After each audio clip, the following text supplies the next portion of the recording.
Bueno, perdón si de repente como que me pauso, pero es que sí me confundo y yo digo, ay, no, no sé qué pasa. Tal vez no lo oyen tan fuerte, pero es que sí se oye muy fuerte aquí a un lado, luego son como 10 perros. Me gustan mucho los perros, pero a la hora que doy la clase se oye demasiado fuerte. Entonces, espérenme tantito. A ver, Dani, ¿tú qué vas a posición?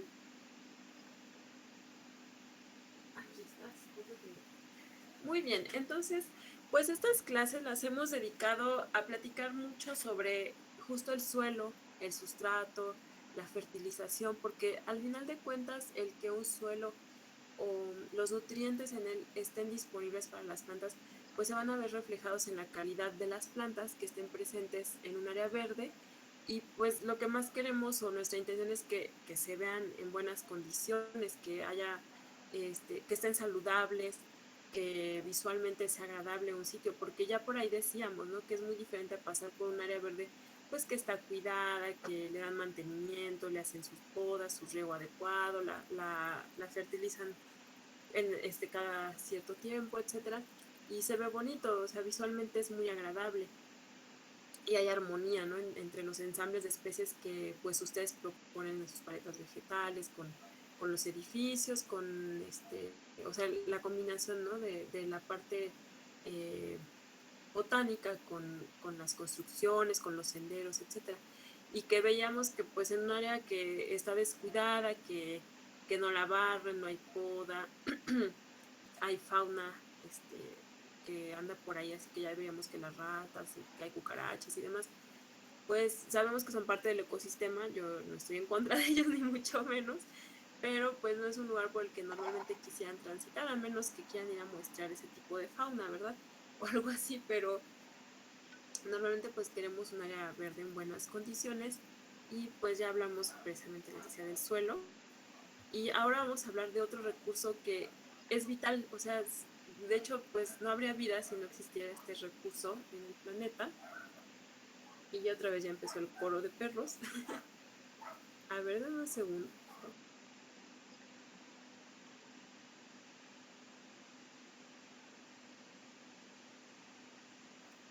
¿Saben qué, muchachas y muchachos? Me voy a cambiar de lugar porque se oye demasiado ruido y no puedo dar la clase así. Denme un segundo, disculpen las Sí, molestias.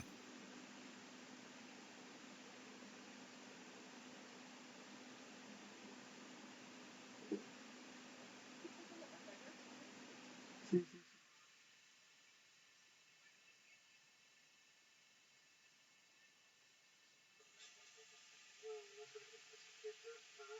Comprobación mediante un proceso de investigación puede resultar falsa o verdadera.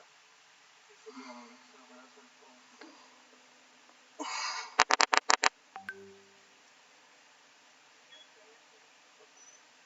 El investigador enuncia la hipótesis que orientará el proceso y permitirá llegar a conclusiones concretas del proyecto de residuos.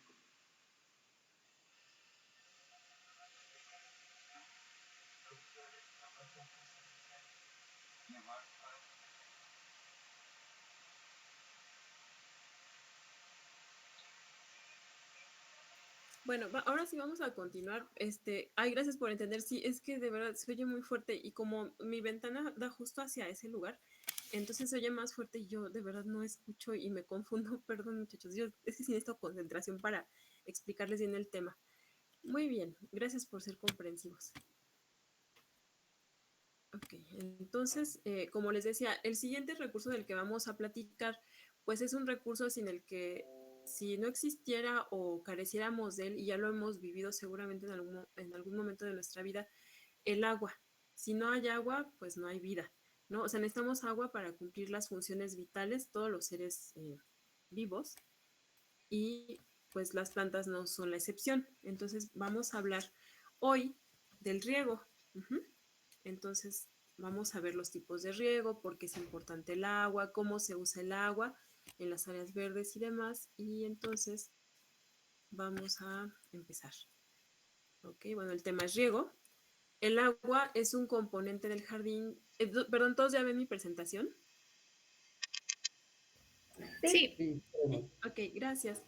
El agua es un componente del jardín que forma parte estructural de su función decorativa en fuentes, en surtidores, en cascadas o láminas, al tiempo que es un elemento vital para que las plantas que lo componen, pues ya que forma parte de los procesos tan importantes como son la nutrición, la regulación de la temperatura en las plantas o el transporte de sustancias. Es decir, si no hubiera agua, a las plantas no les llegarían las sustancias necesarias que están contenidas en el suelo y que las requiere la planta para poder pues metabolizar. Entonces, el agua lo que va a servir es como una solución, o sea, se va a hacer una solución del agua con los nutrientes que hay contenidos en el suelo y de esa forma van a poder ser absorbidos por las raíces e ingresar al cuerpo de la planta. Esto hace que el riego sea esencial para el correcto mantenimiento de los jardines. Entonces, bueno, ahí tenemos una fotografía del parque Masayoshi, no me pregunten la otra parte, del parque japonés que hay ahí en General Anaya. Y pues apreciamos cómo se ve el lago y está integrado junto a los elementos de las plantas y de arquitectónicos, perdón, y cómo es que ustedes pues también van a estar haciendo uso de este recurso, ya sea porque en el lugar que van a intervenir ya existe o porque van a proponer que haya un cuerpo de agua, ¿no? En la actualidad son numerosos los jardines que tanto que bueno que están abiertos al público como aquellos que son privados que se riegan mediante sistemas tradicionales por superficie o a pie, o sea que va alguien y va con una manguerita y va regando o con alguna herramienta pero va regando de todas formas, simplemente utilizando pues la manguera, ¿no?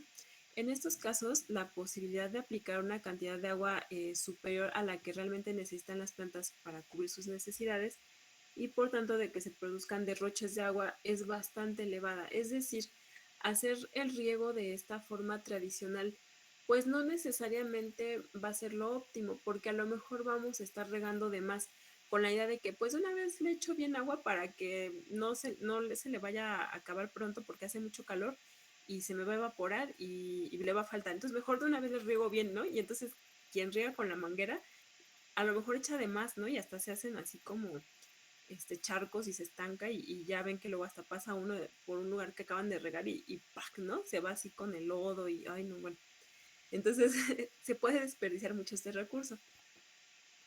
Si al empleo de este sistema de riego tradicional es que no es que sea malo, sino que no es como lo óptimo, eh, bueno, se une este sistema, se une con la utilización de especies con requerimientos hídricos muy elevados, el consumo de agua destinada al riego de jardines puede alcanzar cifras muy altas, aunque es difícil cuantificarlo, ¿no? Por estar haciendo realmente los cálculos, porque pues sabemos que también va a haber agua que se va a perder pues por procesos naturales como la evaporación.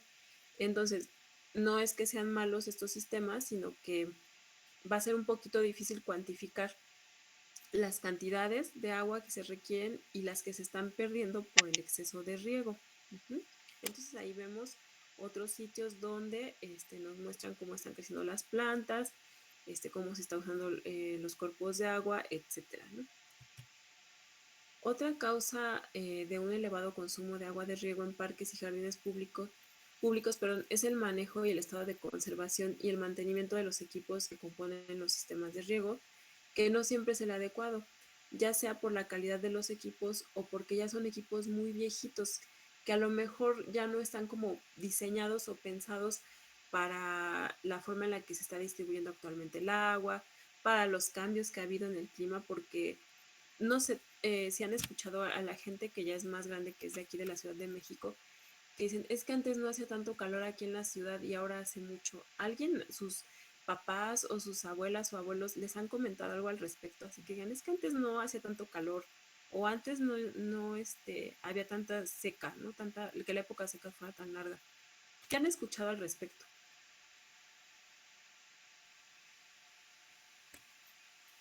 Sí, bueno, al menos mi mamá me ha dicho, ay, perdón, ¿Sí? que sí, ajá, que era como, que aparte había más áreas verdes Ajá, y no había tanto la sofocación, ni el ruido, ni el calor, ni todas estas cosas. Y ajá, otra de las cosas que me mencionó fue que, bueno, antes yo no lo sabía, ¿no? Pero me quedé de que la más impactada fue cuando me dijo que el Zócalo, o sea, la Alameda Central, ajá, tenía área verde y después ya no, uh-huh, ya sacando un poquito y eso pues fue porque lo justificaron diciendo que era como para que fuera un punto de concentración para las personas, pero uh-huh, que como que les quitaron parte del derecho a esta área verde que tenían. Ujú, exactamente. Ha habido cambios muy evidentes, ¿no? En la ciudad. Por ejemplo, aquí donde yo vivo actualmente es el pueblo de los Reyes en la delegación Coyoacán. Y bueno, mi mamá me contaba que no, sus abuelos, perdón, tenían aquí en esta área unos cultivos así como de especies aromáticas comestibles como cilantro o epazote, o sea, como puras herbáceas, ¿no? Es porque como que eran así como milpitas y sembraban varias cosas así. Y que pasaba por aquí un acalote, que era como una especie de cuerpo de agua, pero actualmente, chicos, yo les puedo decir que aquí donde yo vivo ya no pasa ese cuerpo de agua, ni siquiera, o sea, sí es muy húmedo porque hay muchos árboles y sí en la temporada de lluvias se hace mucha humedad muy fácilmente, de hecho hasta se hace así como musgos y cosillas así, pero en esa temporada era de otra forma, ¿no? Y podían hasta sembrar, como les digo, estas especies. Y decía mamá, es que sí, que había un acalote y que si pasaba hasta tal punto y que el cuerpo de agua y que lo que sea, ¿no?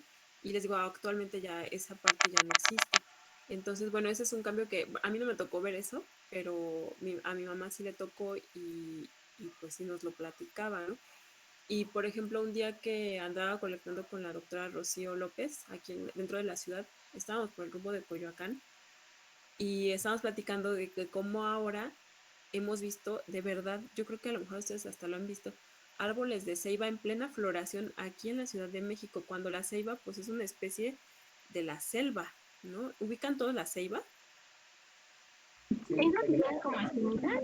Ajá, exactamente, tiene espinas en su tronco, es el árbol sagrado de los mayas, ¿no? De hecho ahí se supone que surgió la vida y otras cuestiones de la mitología de los mayas.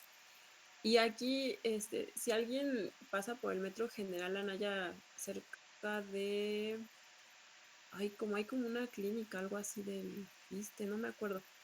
Hay un árbol de ceiba así grande que en primavera estaba haciendo una floración así rosa exuberante que uno se queda así como, ese árbol es de la selva, ¿qué hace aquí, no? O sea, como, no, no es que no nos guste porque nos encanta, obviamente, pero estaba como fuera de contexto, ¿sí? Me explico. Y por ejemplo, aquí en Coyoacán, cuando voy rumbo al centro de Coyoacán, entro por, ay, creo que Melchor Ocampo, y hay una casa que tiene una especie que se llama espatodea, el género es espatodea, no me acuerdo, perdón, la especie, es un árbol de flores naranjas que son así grandes, que le llaman tulipán africano, y tiene una floración así también muy vistosa, que de verdad uno dice, en la ciudad está floreciendo eso, o sea, sí hemos visto, pero como que llama la atención porque son especies de otro tipo de ecosistemas, ¿no?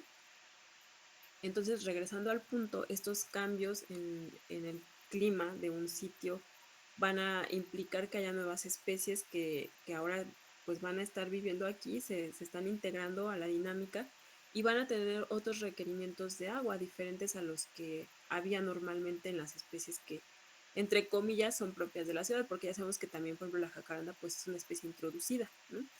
Entonces, los sistemas de riego anteriores pues no estaban adaptados a eso.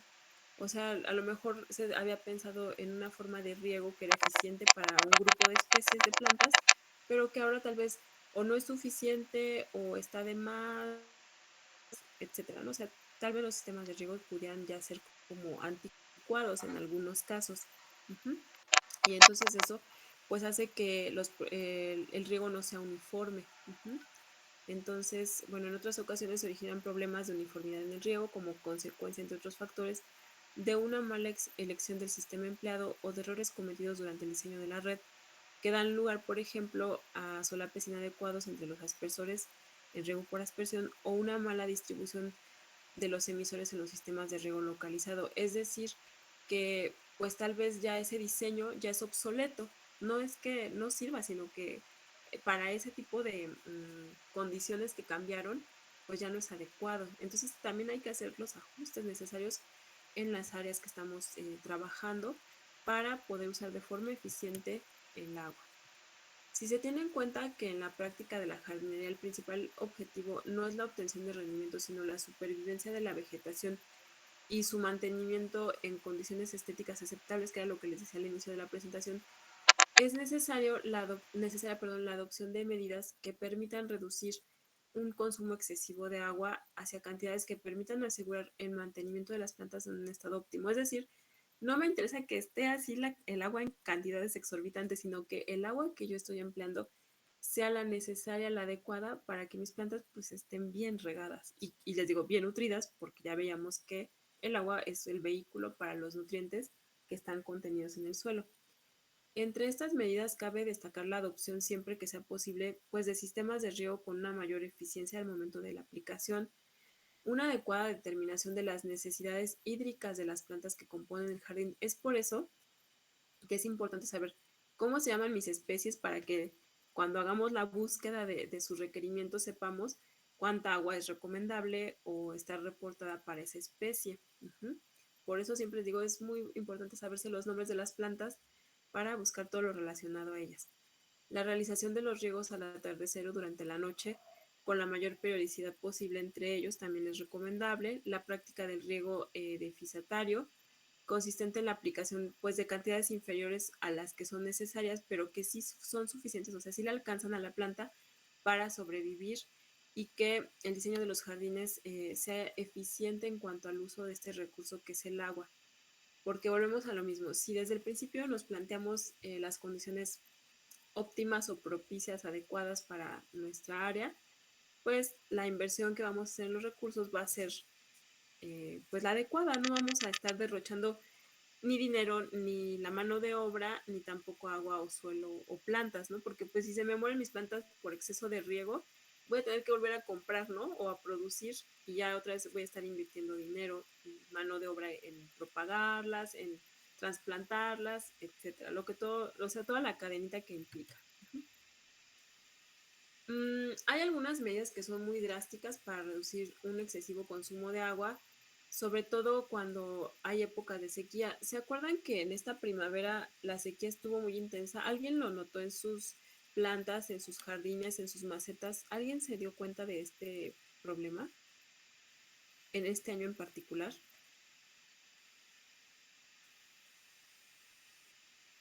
Sí, sobre todo, no recuerdo si fue en verano, Ajá. pero tenía que darle más seguido a mis plantas, o sea, de que les daba cada 4 días, Ujú, tenía que estarle dando cada 3 días, algunas se secaban más rápido que otras. ujú. Ujú.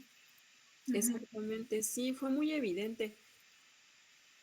De hecho, aquí, les digo, este rumbo sí es muy húmedo porque hay mucho árbol, como que se conserva más el agua, pero no, no muchachos, diario le tenía que estar poniendo así y sí mucha agua a las plantas porque pasaba de repente ya veía las albahacas así como que todas así colgando, ¿no? La ruda, tengo muchas aromáticas aquí en el jardín y había unas que estaban como si nada, ¿no? Con la sequía, pero otras lo estaban padeciendo mucho. Este año fue particularmente muy seco y de hecho no sé si en sus colonias empezaron como que a restringir el agua, la cantidad de agua que salía de la llave, porque aquí ni siquiera había presión para que subiera al tinaco, ¿no? Por ejemplo, o sea, era grave el problema.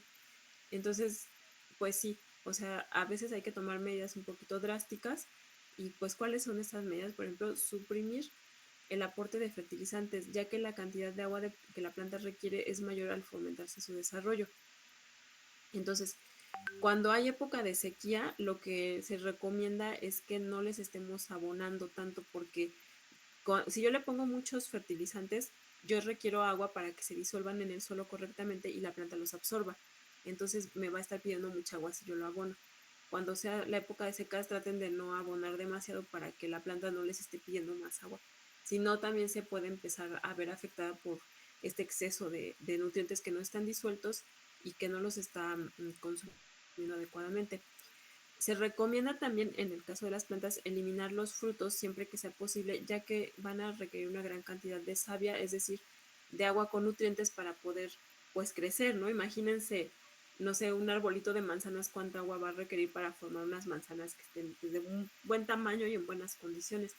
Entonces, aunque es un poco triste tomar esa medida porque no vamos a tener los frutos que pues es lo que queríamos, quitar algunos o retirarlos todos nos va a demandar menos agua y vamos a poder, pues sí, requerir menos cantidad en una época pues tan difícil como es una sequía. Emplear antitranspirantes pulverizados sobre las plantas para disminuir la transpiración, es decir, que no estén perdiendo tanta planta por evapotranspiración. Realizar riegos profundos disminuyen la evaporación y espaciados. Es decir, estos riegos los vamos a hacer, o sea, cuando dicen voy a regarla de una vez bien, esto, por ejemplo, el lunes, y que quede una buena cantidad de agua, no que se estanque, no que se vaya a hacer ahí así como que todo un charco, ¿no? Y que esté estancada el agua, sino bien regada para que en vez de regarla, no sé, el miércoles la pueda regar hasta el jueves la plantita. O sea, bien regada, pero más esporádico para que se pueda pues, aprovechar este recurso. Y realizar las podas de reequilibrio, es decir, que no tenga yo mi planta así como toda así llena de ramitas así excesivamente, porque pues esas ramas van a demandar que les llegue agua para que las hojas sean irrigadas también, las hojas de las plantas, y me va a estar pidiendo un montón de agua. Entonces puedo aprovechar para hacer una poda, así como para equilibrar mi planta, y así pues también ya de la mano disminuyo la cantidad de agua que me va a estar exigiendo esta planta. ¿Están claras las medidas extremas que a veces hay que tomar cuando es una época de sequía? Sí. Ok, perfecto. Por ejemplo, una cosa que podríamos hacer a lo mejor también sería el acolchado, ¿no? Si no tenía acolchado nuestra maceta o nuestra jardinera o el patio, o perdón, el jardín, podemos aprovechar para hacer un acolchado y ya decíamos que el acolchado que va a hacer, que va a regular la cantidad de agua que hay ahí, va a dejar más tiempo la humedad y entonces pues ya las plantas no van a perder tan fácilmente el agua y no voy a requerir otra vez regarlas. Es por eso que es importante que el diseño de los jardines, como ya les había mencionado, sea eficiente en cuanto al uso del agua. Primero, el diseño de un jardín eficiente en el uso del agua debe de ir orientado precisamente a la optimización del uso de esta y por tanto a un ahorro que sea real de la misma. No como que solo decir, sí, mi jardín está diseñado para ahorrar agua, pero dice, bueno, sí, sí, pero ¿cómo está diseñado realmente para que ahorres agua? O sea, ¿qué estás haciendo para que ese jardín pues no esté perdiendo el recurso así tan fácilmente? O más que no esté perdiendo, sino que el uso del agua sea pues sustentable. El diseño debe de ir precedido de un estudio de suelo, de la calidad del agua de riego y de la pluviometría de la zona, es decir, del régimen de lluvias, a fin de seleccionar las especies que formarán parte del jardín, el sistema de riego más adecuado y las pautas de manejo a seguir para evitar pues las pérdidas de agua, ya sea por la filtración profunda, la escorrentía o la evaporación, ¿no? O sea, tengo que considerar todas estas variables para que el diseño pues me asegure que esta agua va a ser usada adecuadamente. Los estudios previos al diseño también deben recoger información acerca de la topografía del terreno, de la existencia o no de drenajes y de la vegetación y de la infraestructura existente en la zona donde se va a establecer el jardín. Es decir, esta zona realmente tiene un fácil acceso al agua. O sea, realmente si yo pongo estas especies, yo voy a asegurar que van a estar regadas en el tiempo y en la cantidad que requieren. O sea, tengo que preguntarme todo eso. ¿Qué tan fácil es que llegue el agua a este sitio? Y si no es así, entonces, ¿qué estrategias puedo yo implementar en mi jardín para que las plantas que yo ponga no requieran tanta agua y tanto mantenimiento en cuanto a este recurso y pues se vea reflejado en todos los sentidos de la inversión de recursos del tipo que ustedes quieran? Dos aspectos importantes para realizar un adecuado uso del agua en un jardín es el cálculo de las necesidades hídricas del mismo y el control del consumo efectivo de agua mediante la instalación de equipos de medida. O sea, todo lo tengo que pensar de forma que el agua sea aprovechada de la mejor manera. El consumo de agua en un jardín pues va a estar condicionado, como ya vimos en los otros puntos, en gran medida por su diseño, ya que por ejemplo la mezcla de especies con necesidades de agua diferentes en una misma zona hace necesaria la aplicación de cantidades de agua por encima de lo que realmente requieren algunas de estas especies.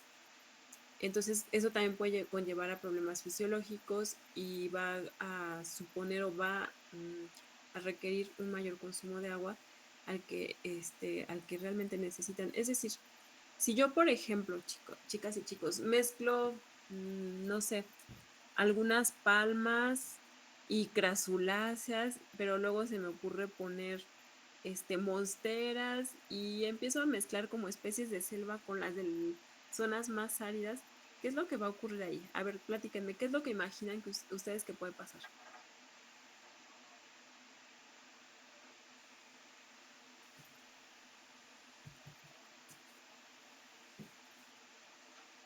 Pues Nadie. las crasuláceas se van a empezar con una pudrición o al Ajá, revés, o las palmas se van a empezar a hacer amarillas las hojas, empiezan a secar. exactamente. ¿Qué más? ¿Qué más podrían observar? Gracias. ¿Qué más podría ocurrir ahí? Es posible que, perdón, algunas plantas se, se enfermen por Ajá, la existencia de otras. Ah, bueno. Preguntaba porque creo que eso pasa en mi casa. Hay como ah, combinación de todo. ajá, Y algunos se enferman muy rápido y muy feo. O como dice Miguel, que se empiezan como a pudrir algunas. Entonces, no sabía si era por eso. sí, sí puede ser porque si alguna de tus especies trae un bichillo, por ejemplo, ¿no? Y ese bichillo como que era así como que, bueno, estoy en esta, por ejemplo, en la monstera, ¿no? Pero llega y resulta que le gusta también los recursos que tienen, no sé, que pusieras orquídeas, por ejemplo, y le brindan como una comida o una sustancia que a ese bichito le gusta, la van a infestar muy rápido. Entonces, y luego como que el mezclar ciertas plantas a veces no es como tan recomendable porque ya lo veíamos como el tema de las malezas, ¿no? Que algunas plantas pueden ser el vehículo de plagas o enfermedades para otras plantas que no son tan resistentes. Porque a lo mejor la monstera dice, bueno, este bichito, así, aunque sea chistoso, me hace los mandados, ¿no? Porque ya me acostumbré a que lo tengo. Pero a lo mejor la Phalaenopsis no, ¿no? Y entonces se contagia muy fácil y el bichito se lo come bien rápido. Por ejemplo, los caracoles, no sé si se han fijado en los jardines, que hay plantas a las que, miren, así en un 2x3 se las comen y otras que ni se les acercan. No sé si han observado eso. Por ejemplo, aquí en su casa, en el jardín, tenía unas tradescantias de esas que son como púrpuras y estaban bien bonitas y las puse en una maceta y así en un par de días, ya cuando me fijé, habían arrasado los caracoles. Y hay otras comelináceas que son de la misma familia y esas, miren, ni ojitos les hicieron. Entonces sí, sí puede ser que sí sean como que el mezclar algunas plantas, no todas, puedan traerle problemas a las demás, pero bueno, siempre por eso también es bueno ver en qué condiciones está la planta que vamos a meter en un área verde, si no va con plaga de algo o es susceptible a los bichos que visitan a otra planta de forma natural, etcétera. Ujú. Ok.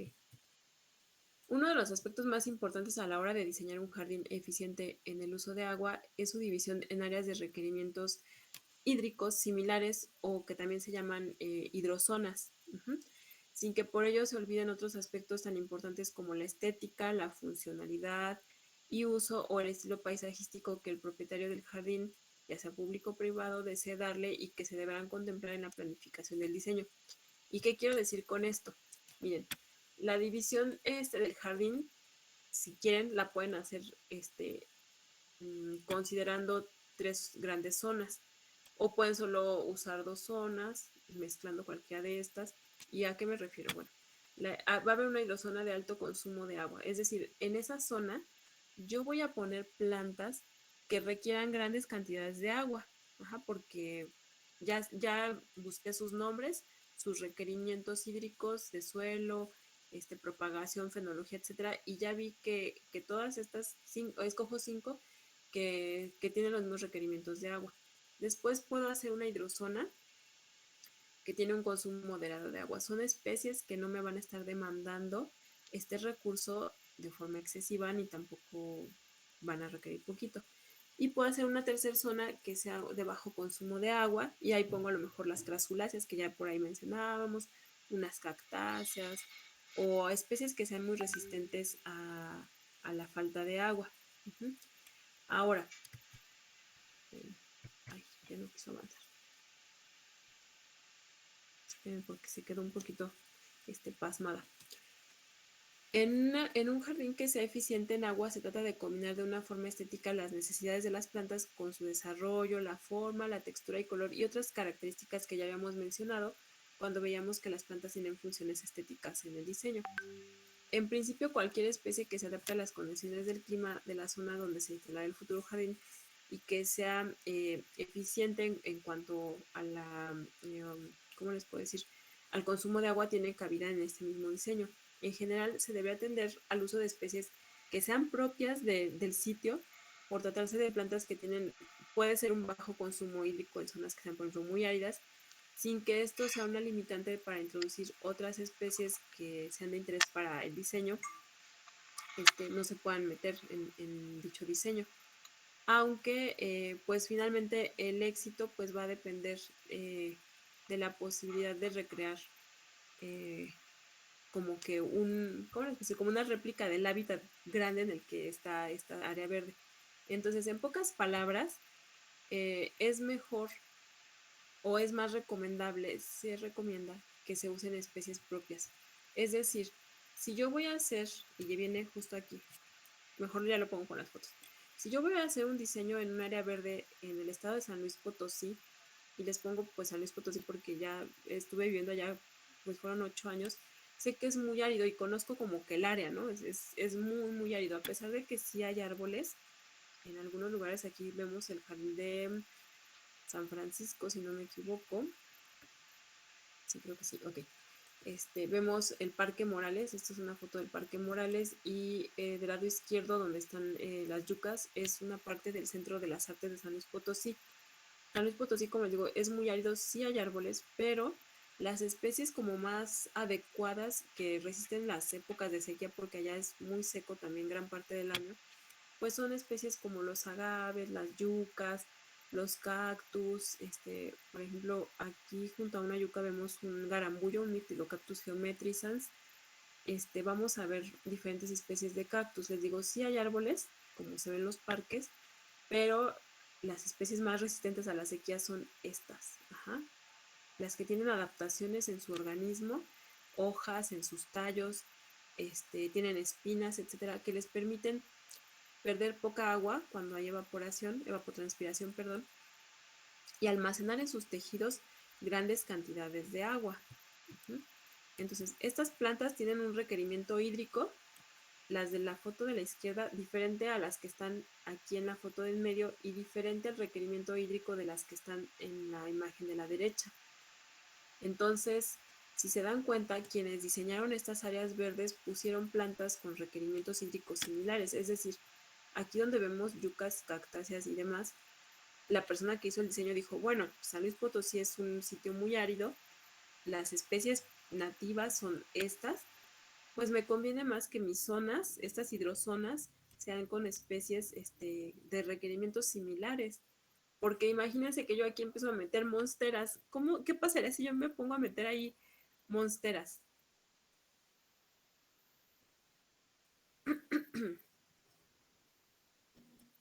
¿Qué ocurriría, muchachas y muchachos?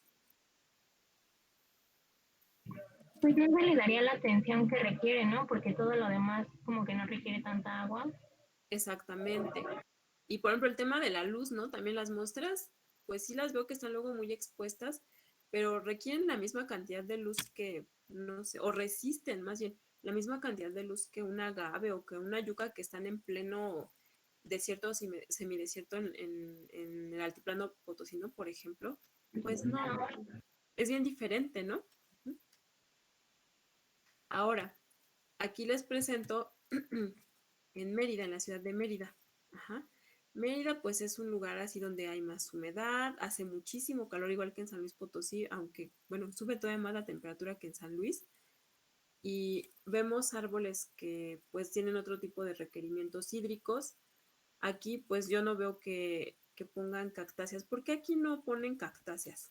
O sea, sí hace mucho calor y hay mucho sol, pero ¿por qué si ustedes van a Mérida no ven así que estén jardines de cactáceas? Por la humedad, ¿no? No le es bueno para las cactáceas. Exactamente, las cactáceas pueden sobrevivir en condiciones bien extremas de agua, de falta de agua. Pero imagínense aquí, por ejemplo, bueno, estos no estoy segura si son los framboyanes, creo que sí son árboles muy, muy comunes en la península de Yucatán, son de floración naranja, así muy vistosa. Yo creo que los han llegado a ver quienes han visitado o los vieron ahora en Tabasco, en el viaje de prácticas también había framboyanes en el camino. Y pues los requerimientos hídricos son diferentes, ¿no? Entonces, Mérida pues es muy húmedo, es muy caluroso, entonces va a tener otro tipo de especies. Entonces, yo no digo que no pueda poner un framboyán acá en San Luis Potosí, porque de hecho llegué a ver en la ciudad de San Luis Potosí framboyanes y aquí en la Ciudad de México, pero los requerimientos de temperatura y de agua son diferentes a los que hay en Mérida, y que en Mérida pues cuando llueve, llueve muchísimo, es muy húmedo en la época de lluvias. Luego hay gente que piensa que en Mérida todo el tiempo es húmedo y no, de hecho en primavera es súper seco, pero no es tan seco como San Luis Potosí, por ejemplo. Y miren, ahí van unos perritos, ahí creo que estaba Rayito, parece.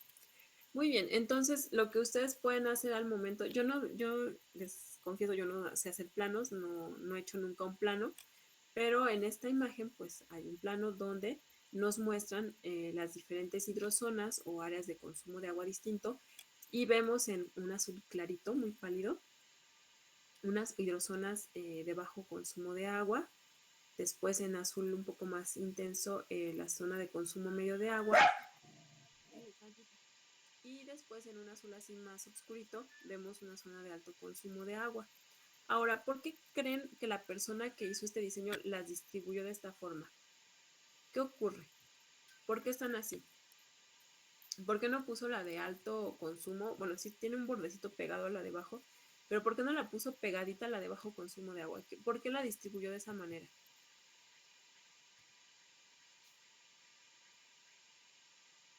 Porque tiene que haber como una dispersión de ese consumo, ¿no? O sea, a lo mejor y allí puso como aspersores que no nos quitan la de bajo consumo, pero más o menos sí la de medio, ¿no? Entonces ahí como para que se vaya dispersando. Exactamente, justo eso que acabas de decir. Ajá. Es como que, como si se hubiera planteado una especie de gradiente, ¿no? Para aprovechar el consumo del agua precisamente. Entonces, imagínense ahora que esto está como en una pendiente, pues es más fácil que, bueno, hay bajo consumo a lo mejor en la punta, así como que en la parte más alta del sitio, pues no requiere tanta agua, y el agua que riego se va a escurrir a la de medio, que pues ahí no le pasa nada, no le molesta que le llegue un poquito más de agua, y ya la demás que regué y que se fue como estancando, pues se fue a la de alto consumo, y pues no le va a afectar a las plantas que estén ahí porque están adaptadas a esa gran cantidad de agua y van a tener un gran requerimiento. Entonces va a ser como que la forma ideal, ¿no? Ustedes pueden jugar con esta distribución de las hidrozonas y siempre pensando, chicas y chicos, en aprovechar de forma eficiente el recurso que es el agua, y que dependiendo de dónde estén puede escasear o no escasear, ¿no? Y en ciertas temporadas ser de muy difícil acceso. Uh-huh. Entonces, aquí, espérenme, déjenme ver cómo vamos. Ok. Oye, es que se traba esto. Un segundo. Creo que ya se trabó mi presentación por lo que hice. Ah, ok, ya. A ver, denme un segundo, porque si ya está como entre el internet y entre la presentación, como que ya. A ver, vamos a salirnos de aquí. Ok. ¿Ustedes llevan una materia de riego en la carrera? O sea, una materia específica de riego. Creo que sí, No, pero llevamos un tema nada más, al menos el semestre pasado, en instalaciones. Ah, ok. Y ahí hacen cálculos y todo este asunto del riego y demás. Es que creo que no les había preguntado.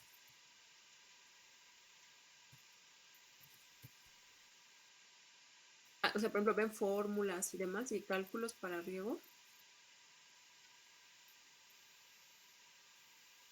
Creo que vimos más bien o sea, tal cual la instalación, o sea, como el ejercicio fue de cómo se hacía la instalación. Ah, muy bien. Ok, está bien. Entonces, no, para buscarles algunos cálculos para que al menos como que todos sepamos qué es lo que implica hacer un cálculo para hacer riego y demás. Los voy a buscar y en la siguiente clase los abordamos para no ahorita perdernos con el objetivo de este tema. Perfecto. Muy bien, entonces como ya vimos, y perdón que se volvió a pasmar esta presentación, el agua pues va a ser el principal componente de las plantas, es un elemento del que no podemos prescindir para que ellas vivan porque pues es el principal medio donde van a estar disueltos los nutrientes y a partir del cual se van a transportar las sustancias nutritivas que existen precisamente en el suelo. Entonces, si no están disueltos, muy difícilmente la planta los va a poder absorber porque van a estar ahí, pero como que la raíz va a estar así de, hola, ¿qué tal? ¿No? Pero no los va a poder incorporar a su tejido, ¿no? O sea, nada más los va a estar como que viendo de lejitos, ¿no? Como si hubiera una barrera entre ellos y solo se ven así de reojo, pero no hay interacción. Entonces, para que haya interacción necesitamos que haya agua. Además, el agua pues es un elemento que va a ser decisivo en cuanto al tema del crecimiento de las plantas, a su desarrollo y al tema de la regulación térmica, ya que va a permitir que pues la planta se adapte a diferentes condiciones climáticas. Es decir, a que si hace mucho frío la planta pues no se congele, no colapse y se muera, ¿no? Por la baja temperatura. O a que si hace mucho calor no haya un fotodaño y se sobrecaliente el tejido y entonces empezamos a ver estas plantas con coloraciones marrones, rojizas, así como que se empiezan a quemar. O sea, cuando ustedes ven una crasulácea que empieza, por ejemplo, con tonos muy rojizos, muy cafés, o hay unas que hasta tienden como a un color casi negro, es porque hay demasiada luz y a lo mejor la planta no tiene tanta agua como necesita y entonces ya está viendo un fotodaño en el tejido y se empieza a poner muy, muy café. ¿Y qué es lo que pasa? Miren, lo que pasa es que normalmente las vemos verdes a las plantas, ¿no? Crasuláceas o las que ustedes quieran. Pero cuando empieza a haber mucho sol, es como uno, ¿qué hacemos? Nos ponemos bloqueador, ¿no? Cuando vamos así, por ejemplo, a la playa o al desierto, normalmente dicen, ponte protector solar. ¿Por qué? Pues porque ese protector te va a estar sirviendo de barrera para que el sol no te queme. Las plantas pues no pueden comprarse un protector, pero lo que hacen es que empiezan a expresar pigmentos que no son las clorofilas, es decir, pigmentos como las xantinas, los carotenoides, que son esas coloraciones rojas, amarillas, ocres, naranjas y demás, como el color de la zanahoria, que les empiezan a servir de protector solar precisamente para que el tejido como el parénquima y todo lo que tiene que ver con fotosíntesis no se empiece a dañar y no se muera la planta. Entonces las plantitas empiezan a poner así cafecitas rojitas para protegerse de la luz del sol. Y porque a lo mejor no tienen suficiente agua y también empiezan a protegerse de esa carencia de agua y entonces lo que hacen es que evitan que haya evaporación, que se pierda agua por sus tejidos y la planta muera. El consumo de agua que tenga lugar en un jardín va a depender del tipo de plantas, pues ya sabemos que no todas requieren la misma cantidad y del clima propio de la zona donde esté mi jardín, especialmente pues de la radiación solar, de la temperatura, de la lluvia, la humedad y el viento que sea, del tipo de viento que llegue a ese sitio. Sin embargo, las necesidades de riego de un jardín también influirá el tipo de suelo que va a determinar pues la cantidad de agua que esté almacenado y la dificultad con que las plantas lo extraigan, que es lo que les decía que pues puede haber ahí suelo con muchos nutrientes, pero pues si no hay agua no va a haber interacción. Bueno, esto ya es un poco más de lo que les hablé sobre el tema de la fotosíntesis. Entonces, del agua absorbida por las plantas, una pequeña parte va a ser retenida y utilizada en los procesos de crecimiento y en el metabolismo, que será la fotosíntesis. El resto, es decir, una gran parte del agua se va a perder por la transpiración, porque las plantas, igual que nosotros, transpiran.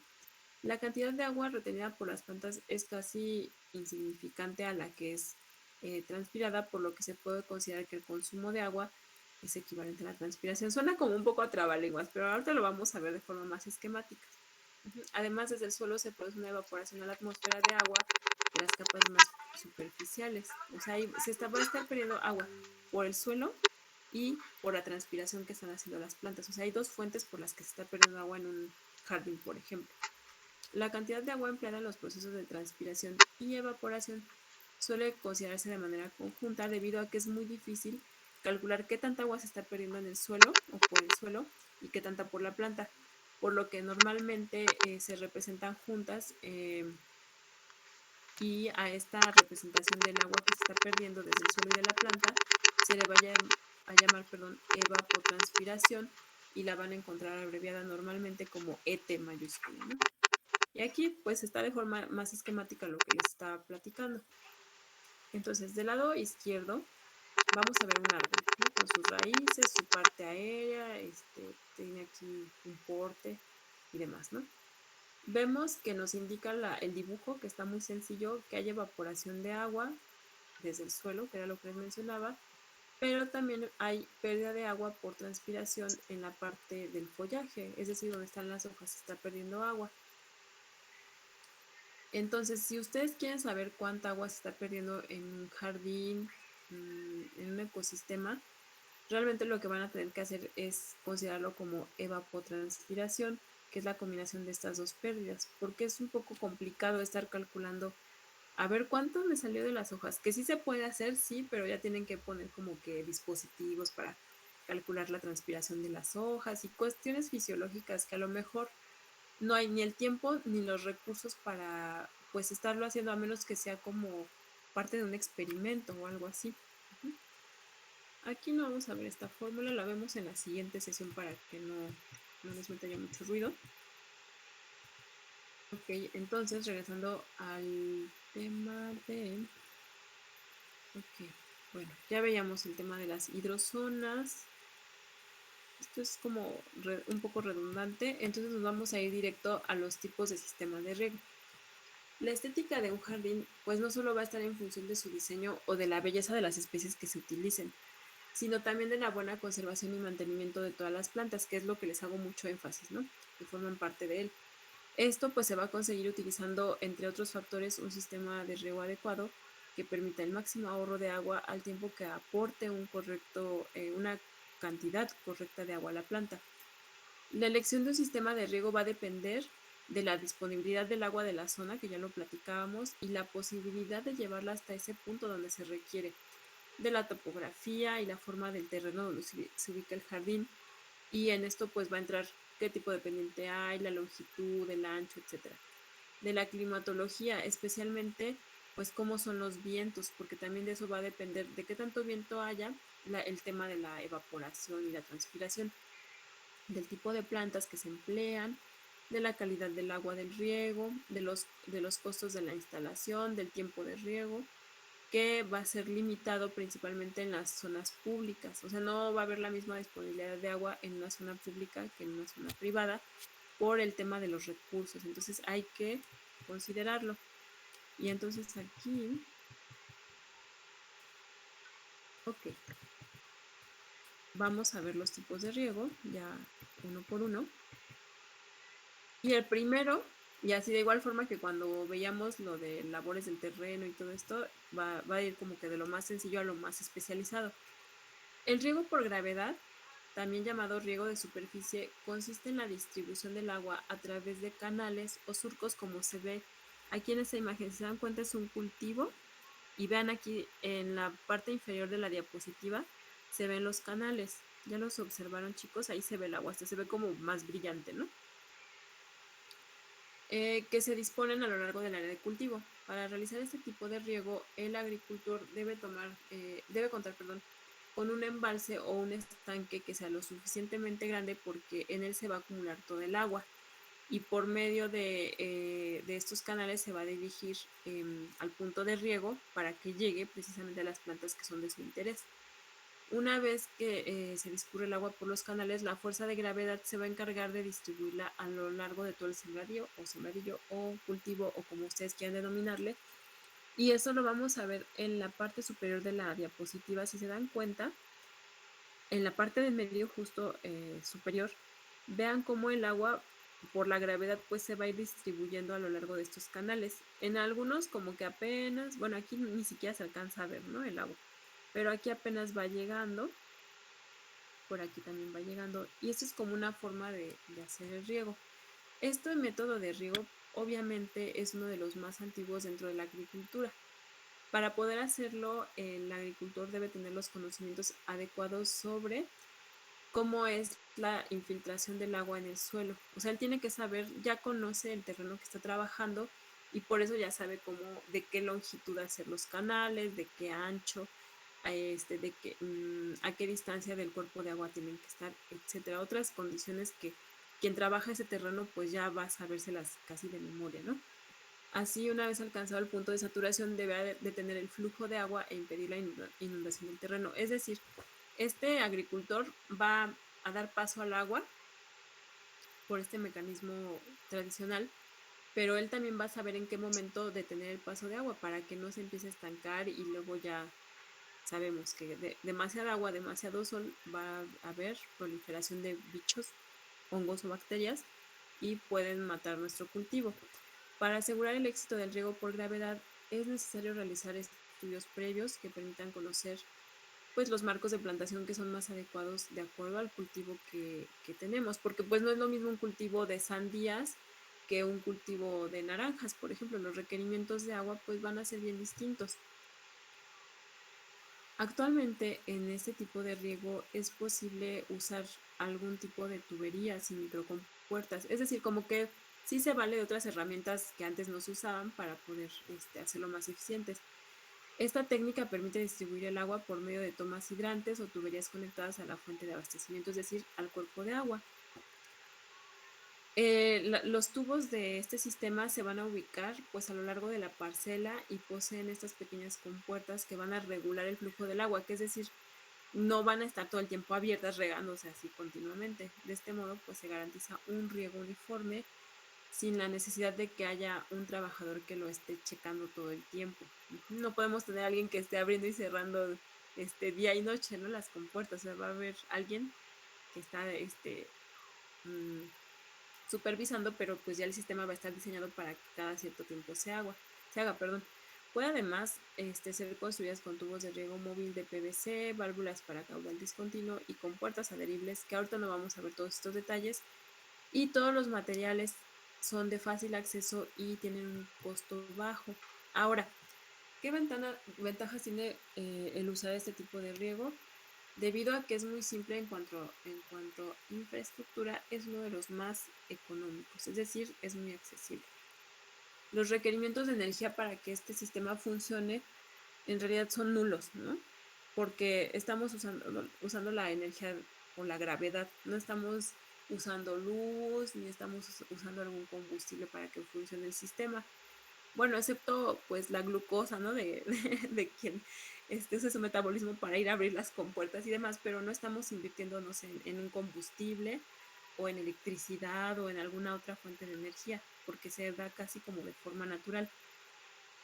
El viento no es un factor limitante en la distribución del agua, es decir, como la persona que lo está usando ya conoce el régimen de lluvias, cómo es el terreno, por dónde corre el viento y demás, ya no va a tener una afectación directa sobre el agua y no va a haber tanta evaporación.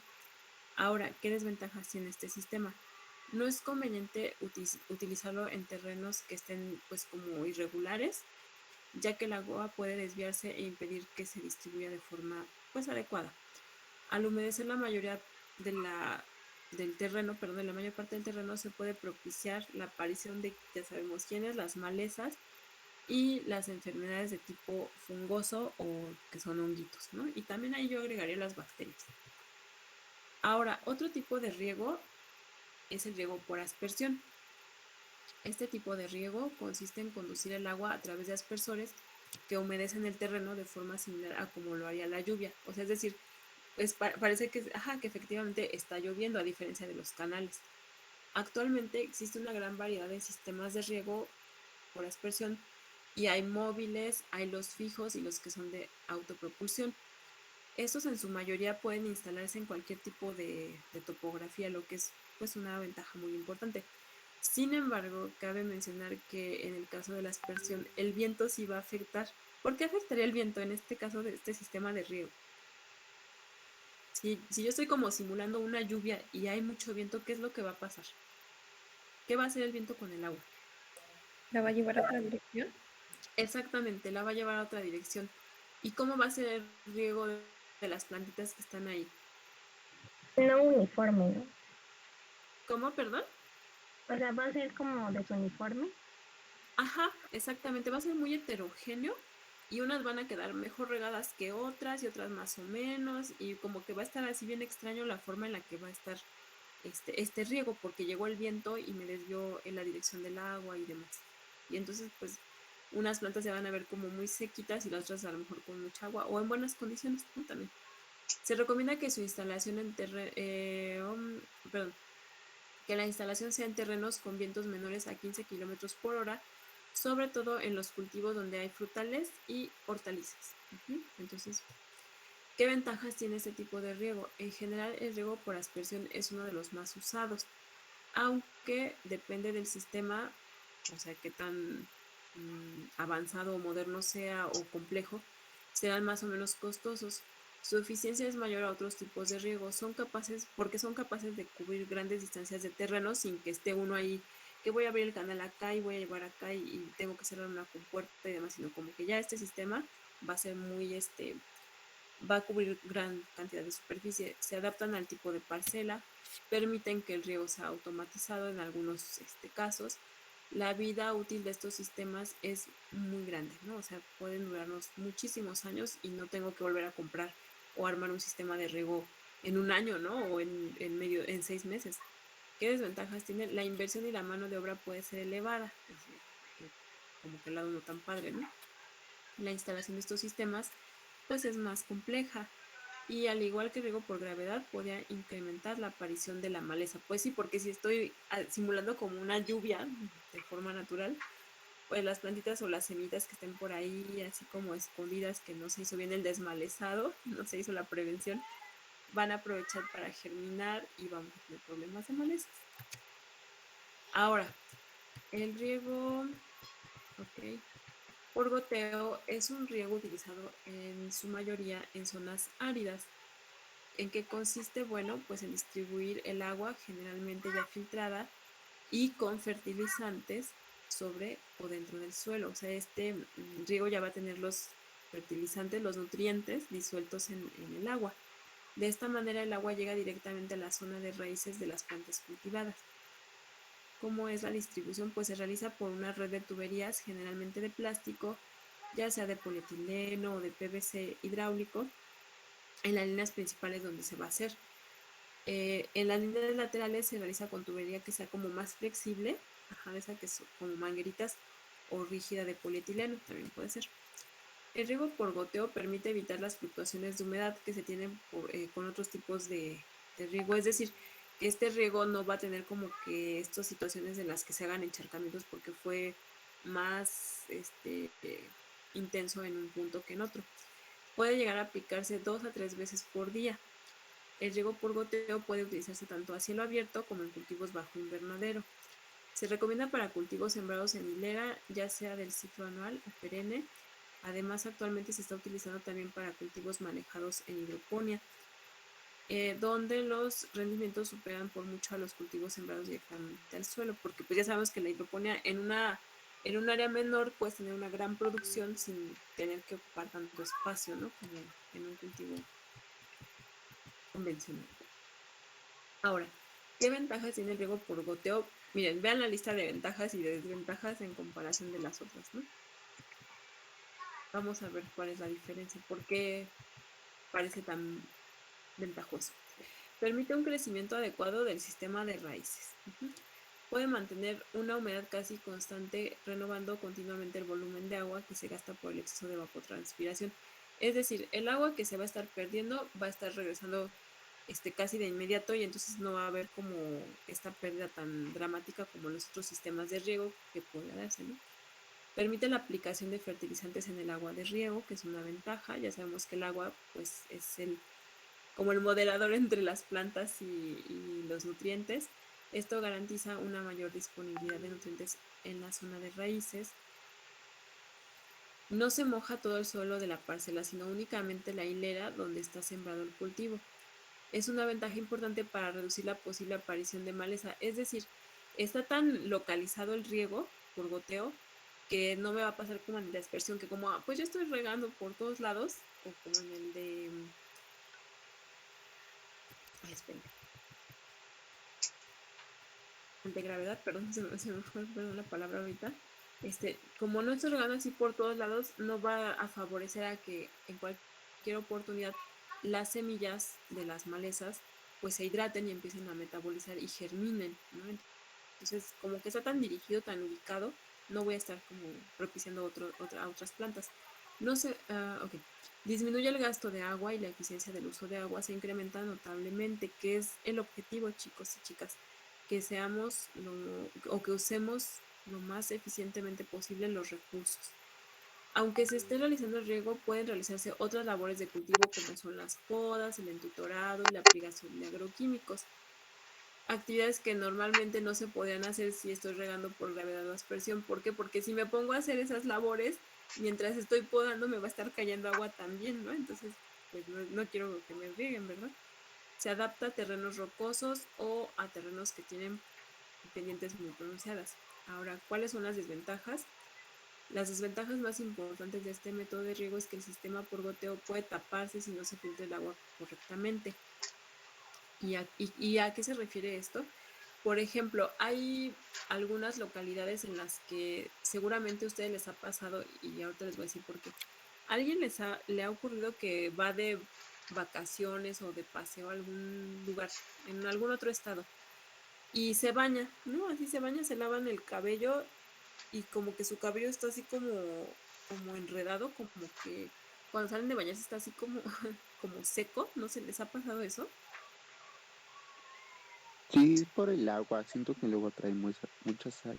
Exactamente, eso que acabas de decir es justo lo que ocurre en algunos sitios. Hay agua que tiene grandes cantidades de sal y de otros minerales. ¿Sí? Entonces, cuando ustedes se lavan el cabello y hasta se ponen su shampoo y todo, como que dicen, pues ni hace espuma, ¿no? Como que por más que masajean su cabellito, como que no hace la misma espuma que cuando están aquí o en otro sitio, en otro lugar que se fueron de vacaciones. Es porque tienen muchos minerales esa agua. Entonces hay lugares en los que se va haciendo un salitre y se van tapando las tuberías. Y entonces si ustedes tienen un cultivo y este sistema de riego en un sitio de este estilo, lo más probable es que después de cierto tiempo la tubería se empiece pues, a taponear porque se empiezan a acumular ahí las sales y se hace como pues sí, un taponcito así como en las botellas de vino. Así que ya impide el paso, ¿no? O sea, pues como imagínense un corcho, ¿no? Que les empieza a impedir el paso del agua y entonces ya no se va a regar adecuadamente.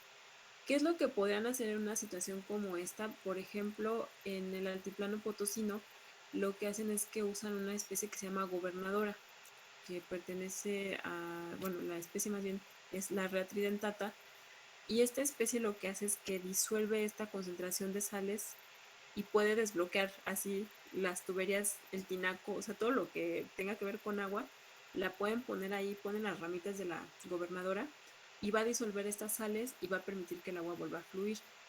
De hecho, hay gente que se enferma de los riñones o que le salen piedras en los riñones y les recomiendan té de gobernadora para que la gobernadora disuelva estas piedras, que son una acumulación de sales, y la persona pues ya, bueno, las disuelva de forma natural y no tengan que recurrir, por ejemplo, a una operación, ¿no? Para retirar las piedras del riñón y demás.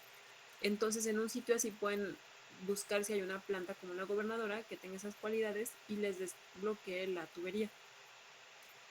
Además, la inversión inicial de este sistema de riego va a ser muy alta y es indispensable que sí se cuente con personas capacitadas en este sistema de riego para que hagan una correcta instalación, porque si ustedes le dicen a alguien, bueno, pues sí ponme un sistema de riego por goteo, ¿no? Y la persona pues así, no, yo no sé ponerlo, a lo mejor puede intentar y logra armar el sistema, pero tal vez no de la forma que se requiere. Entonces sí van a requerir una persona que conozca bien el sistema y cómo funciona, y cómo solucionar estos problemas del taponeo, etcétera, ¿no?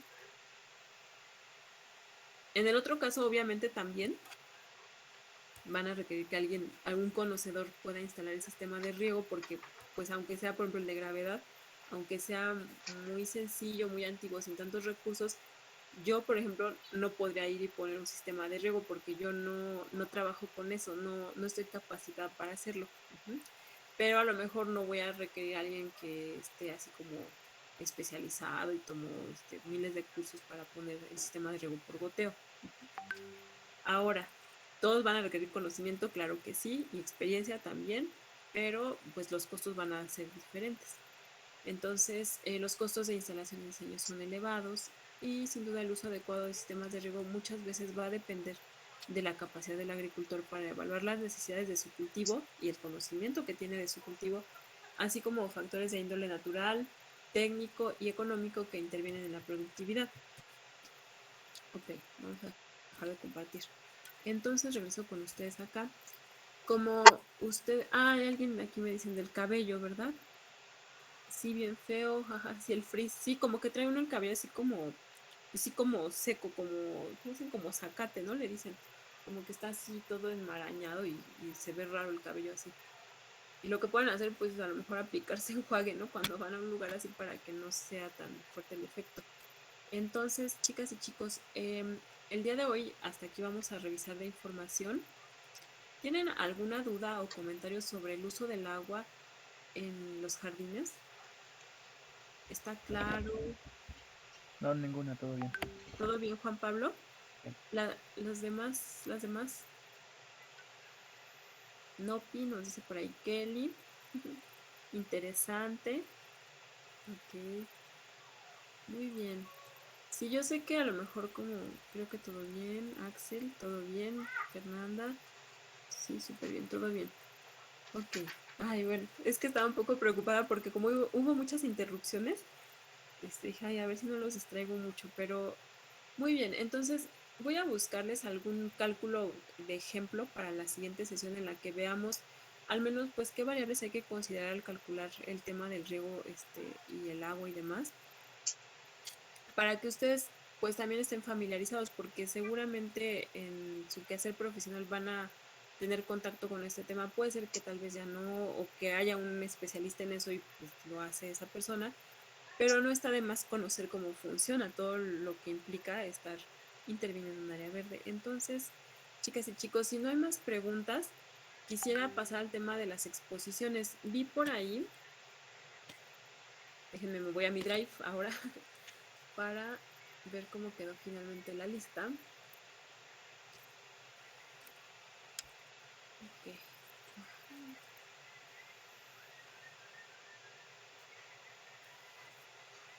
En tanto ya estoy abriendo drive para ver cómo quedó.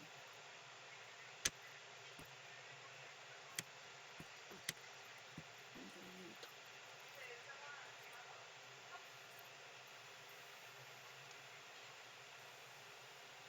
Ah, bueno, también después de que termine la clase les subo las presentaciones de hoy. Y aquí vamos a abrir el formulario.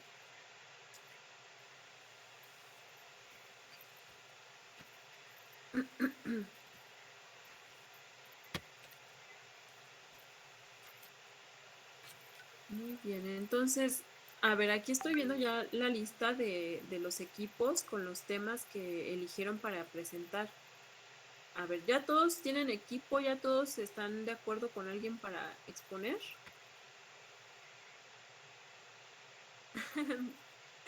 ¿Qué dice aquí? Ay, los nombres, qué bonito. A ver, tenemos al equipo Patrulla X, el equipo Dinamita, Yuno.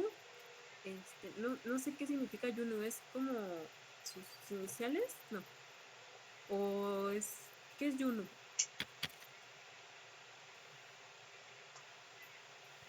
Pues es el nombre de nuestro equipo, o sea, Ajá. es que el semestre pasado nos hicieron trabajar como si fuéramos un despacho. Ah, ok. Ajá. Ajá, entonces somos los mismos. Ay, qué bonito. Muy bien, me parece excelente, porque como que le dan continuidad a sus dinámicas, ¿no? Gracias. El equipo MMG, ok. Drosera espatulata. A ver, espérenme. ¿Tú vas a trabajar solito, Alan?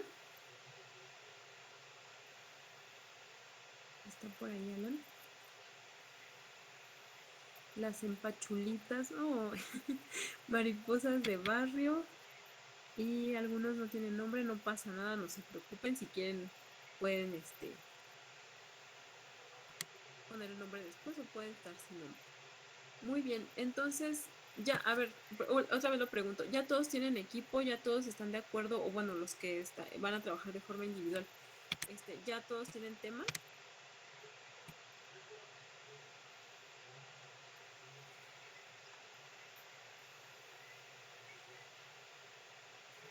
Bueno, entonces, miren, vamos a hacer esto. El siguiente miércoles, que ya es 20 de octubre, como ya les había dicho, iban a empezar las exposiciones. Van a pasar, pues así como aparecen aquí, ¿no? Para que no haya así como polémica. No importa que se mezclen unidades, porque pues el chiste es que hagan el ejercicio y que nos compartan la investigación que hagan del tema. Entonces, miren, para el siguiente miércoles, que sería 20 de octubre, van a exponer el equipo Patrulla X. Bueno, lo voy a marcar en un color. El equipo Dinamita, el equipo Yunu, Cihuatl,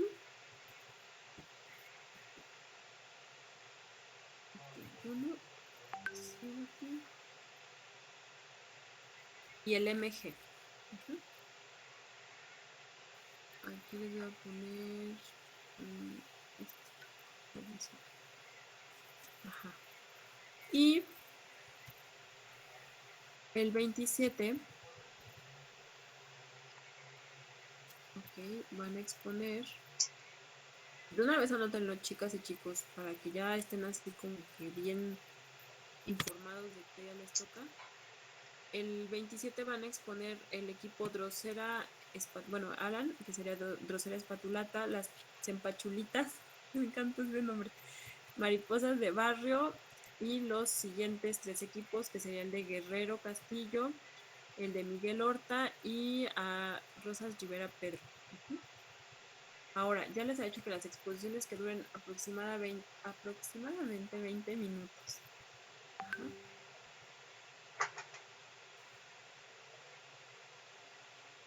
¿Ya todos tienen entonces qué fecha van a exponer, chicos? Sí. Ok. A ver, entonces voy a poner nada más por si. Estos son el 20 de octubre. Y.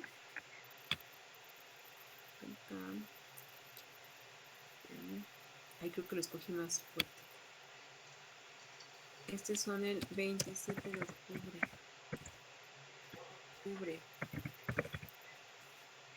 Ok. Muy bien. Entonces, pues váyanse preparando. Ya les decía, pueden ser diapositivas. Por ahí creo que alguien quiere. Déjenme, me voy al mic. Alguien levantó la mano. Magnolia, te escuchamos. Hola, Hola. Amaranta, ¿Sí? el equipo, bueno, ahorita viendo los equipos, vi que Yunu y Cihuatl, que es mi equipo, vamos a exponer lo mismo. Entonces, pues no sé cómo nos podamos arreglar para eso o no importa si como que presentamos lo mismo. No hay problema, Magnolia. Qué bueno que preguntas, está muy bien. No importa, si alguien presenta el mismo tema, no pasa nada, porque finalmente lo van a abordar de diferente manera. Y a lo mejor hasta es un tema que pues nos puede, a ver, déjame ver. Trasplante, cuidado, a ver. Trasplante. Ok. Es un tema que puede, abordarse de diferentes maneras y nos puede ayudar a reforzarlo, porque pues ya ven que trato de hacerles como repaso, entonces en esta ocasión sería como que a lo mejor entre ustedes hacen el repaso.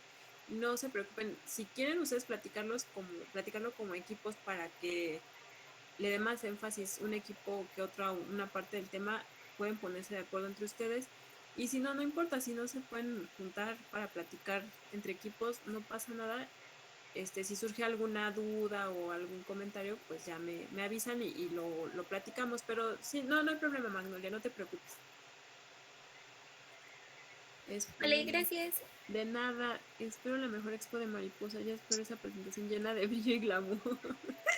Muy bien, está bien. Bien, ahora ya llegó el de las frutas. Les digo que hoy hay coro de todo. No sé si lo alcanzan a oír. Ya sé, se venden naranjas. Bueno, Entonces, también otra cosa, muchachas y muchachos, les iba a proponer que para la exposición del 27, sí, les quería preguntar, es propuesta, ya pueden decir que no pasa nada. Que como ya ven que hay quienes sí les gusta disfrazarse y eso para Halloween y Día de Muertos, que si querían que el 27 los que gusten pueden venir o asistir disfrazados a la clase de ese día. ¿Qué opinan? A ver, escucho sugerencias, comentarios. Si no, no es a fuerza, no pasa nada, no es obligatorio. Sí. ¿Sí? No voy a bajar puntos si no se disfrazan tampoco, no pasa nada. Ajá, pues sí, porque como no nos podemos juntar y yo creo que ustedes también extrañan como la convivencia con sus compañeras y compañeros, pues a lo mejor pueden venir con, así que se pinten de calaverita o se ponen un sombrero o lo que ustedes quieran y los que no quieran no pasa nada, no, yo no soy tan tirana. ¿Tú de qué te vas a disfrazar, Rayito? El Rayito ya saben que siempre aparece. Bueno, entonces los que gustan el día 27 pueden, sí, yo también me voy a disfrazar, sí me voy a disfrazar. Ese día pues ya, normalmente no pido que prendan sus cámaras porque yo entiendo que a veces no están nuestras posibilidades porque no tenemos a lo mejor como que un espacio o tenemos gente pasando atrás de nosotros y no nos animamos a prender cámaras o lo que sea. Y ese día pues si quieren las prendemos un ratito para ver cómo se disfrazaron y demás y que nos platiquen por qué escogieron ese disfraz. Y ya, pues yo creo que es una forma como pues, de convivir. A lo mejor se quedan disfrazados todo el día y andan así en su casa o salen a pasear. No sé, pueden aprovechar. Pero sí, yo también me voy a disfrazar y a Rayito también lo disfrazo para que lo vean. Entonces, ¿hay alguna duda sobre las exposiciones aparte del disfraz?